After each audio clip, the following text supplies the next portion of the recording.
buenas tardes, queridos amigos. Hoy tenemos como invitado a Hidalgo Bolívar, quien es el presidente del Partido Podemos, pero además es presidente de INAPIMI. Bienvenido. Gracias, Vladimir, Instituto por la invitación.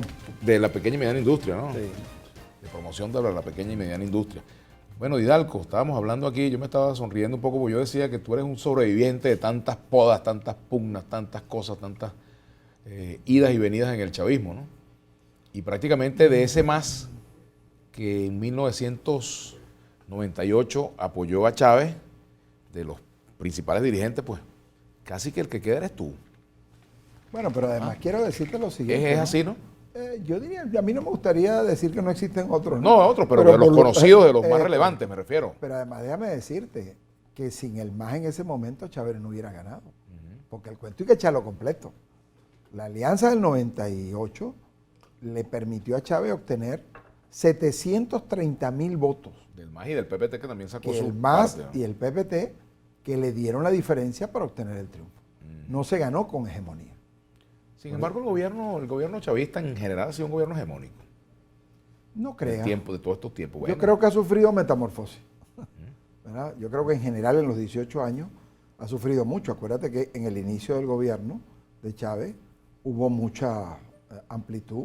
claro, pero después se fueron forzando las barras para llegar al llamado Partido Único, que como no se aceptó Partido Único, terminó siendo Partido Socialista Unido, pero hubo un proceso pues de prácticamente Claro, pero también Chávez Chávez tuvo en su oportunidad, digamos, yo diría la captación de líderes muy importante.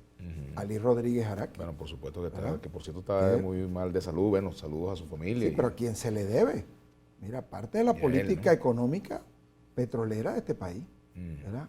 Que son las cosas que no se cuentan en la vida real, pero uno las conoce por la forma como uno ha participado en estos años. Bueno, ¿no? era otra política petrolera en ese momento con respecto a lo que estamos viendo hoy. Es Sí, otro pero- tema, pero sí, estamos hablando de aquel ok, momento, perfecto. para no entrar todavía en esa No, materia. está bien, perfecto, ¿no? Pero a lo que yo quería ir es que después se va... Aristóbulo, Bueno, por un supuesto, hombre pero... que ha sido clave en la política educativa, pero en la política en general, de convivencia, tolerancia dentro del PSUV. Ahora, esa creación del PSUV fue prácticamente, bueno, o lo tomas o lo dejas, ¿no? Y algunos partidos fueron incluso forzados a tomar esa decisión. El PPT sobrevivió, Podemos, de alguna forma también... Ha sobrevivido. Ha sobrevivido, bueno, ha sabido sobrevivir en medio de un mar tan proceloso, porque ¿no? es que el Otros concepto... partidos como Redes quedaron enredados, aporreados por el propio PSUV, ¿no? Claro, pero el concepto de hegemonía que anunció Chávez fue errático. Y además, el hecho de que hoy existe el pueblo patriótico es que Chávez se equivocó. Pero te pregunto una cosa, Claro. realmente existe el pueblo patriótico, pero ¿cuánto incide? O sea, ¿cuánto incide la opinión de Podemos? ¿Cuánto incide la opinión del PPT? Que yo veo que se quejan.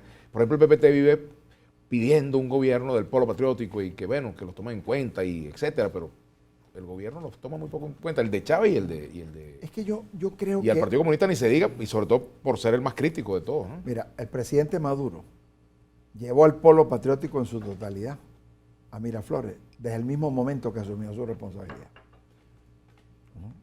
Y habían diálogos casi semanales. ¿Y dónde está eso expresado en el gabinete, por ejemplo? Oye, una cosa, pero óyeme, es que no te he terminado el cuento. Ajá.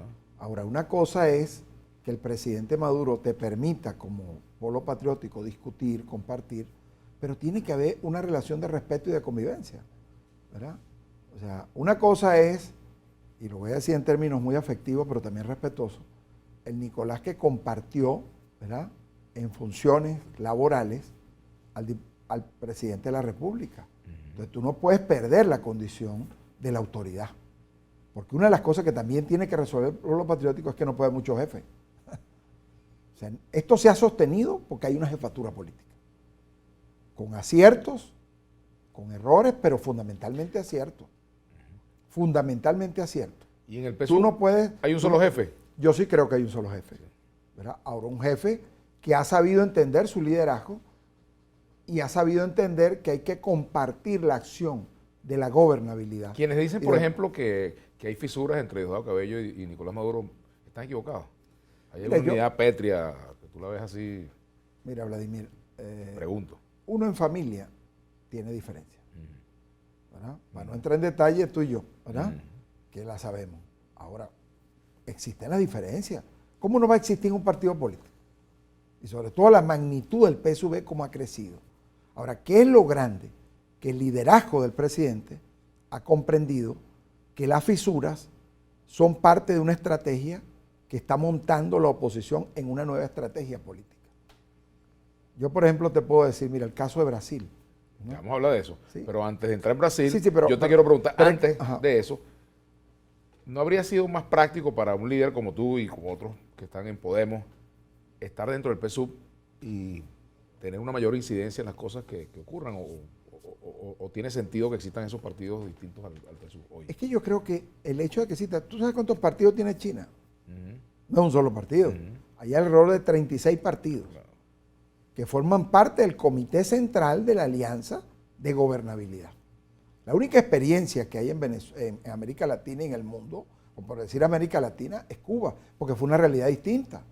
Pero yo estoy seguro que Cuba, al ir a las elecciones parlamentarias próximamente, se van a dar unas decantaciones de alianzas de partidos que a lo mejor no comparten el proyecto general que ha expresado el Partido Comunista Cubano en comparación a otros movimientos que están surgiendo internamente y que poco se difunden, pero que forman parte de la realidad de reflexión que el país tiene en ese momento. Didalco, esta conversación es un poco desordenada, pero estamos hablando, pues. No, claro, pero... Estamos en una conversación aquí. Contigo más una conversación que una entrevista. Fíjate, Didalco, el triunfo de Bolsonaro, tú como parte del gobierno de Maduro, como parte del Polo Patriótico, ¿no sientes un frito por lo que pasó en Brasil? ¿No crees que ustedes deberían verse en el espejo brasileño con respecto a lo que puede pasar cuando ciertas cosas o muchas cosas no se hacen bien? Yo te diría O sea, categóricamente, no es que yo me pueda ver, es que me estoy viendo. Ujú. Para hacerte claro. Porque el cuento hay que echarlo completo. Bolsonaro es un fenómeno. ¿Pero por qué nace? Mira, nace de las fisuras internas del PT. Bueno, la corrupción también nace. No, pero de las fisuras internas. Ujú. Acuérdate que el primer detenido, ¿verdad?, del PT es el secretario de Finanzas del PT, un hombre vinculado a Lula, en el gobierno de Dilma Rousseff. Ujú. ¿Verdad? Pero el primero de todos fue José Dirceu, que era la mano derecha de Lula. Es correcto. A quien yo conocí en Brasil. Sí, pero en el gobierno de en este Dilma. gobierno de Dilma, claro. En el gobierno de Dilma, ¿no? Ahora, no se trata de exoneraciones, pero tú no puedes resolver el problema interno de tu liderazgo sin preservar el proyecto político que te corresponde.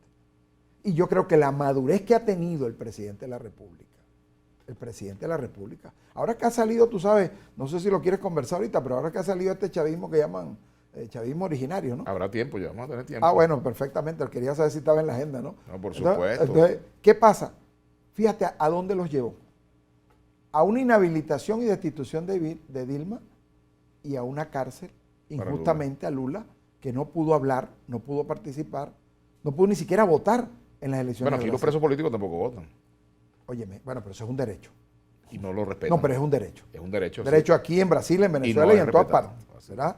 O sea, es un derecho que hay que discutirlo Hay y que respetarlo. efectivamente... Es tiene que los derechos hacerlo. no se discuten, Claro, los derechos son y punto. los derechos se aplican o se convive sobre ellos, ¿verdad? Mm. Esos son derechos. Ahora, fíjate lo que ha pasado. Un fenómeno que tenía un solo diputado, él.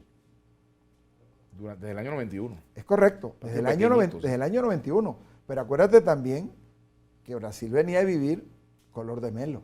Y en ese momento, Y ahorita, no bueno, solo es que cayó color de melo, cayó Pérez, cayó un presidente de Ecuador también, cayeron como 5 o 6, ¿no? lo En peligroso ese no es momento- color de melo, lo peligroso es color de hormiga, cuando las cosas se ponen color de hormiga. Vamos a hacer una pausa y ya venimos con Didalco Bolívar y seguimos conversando.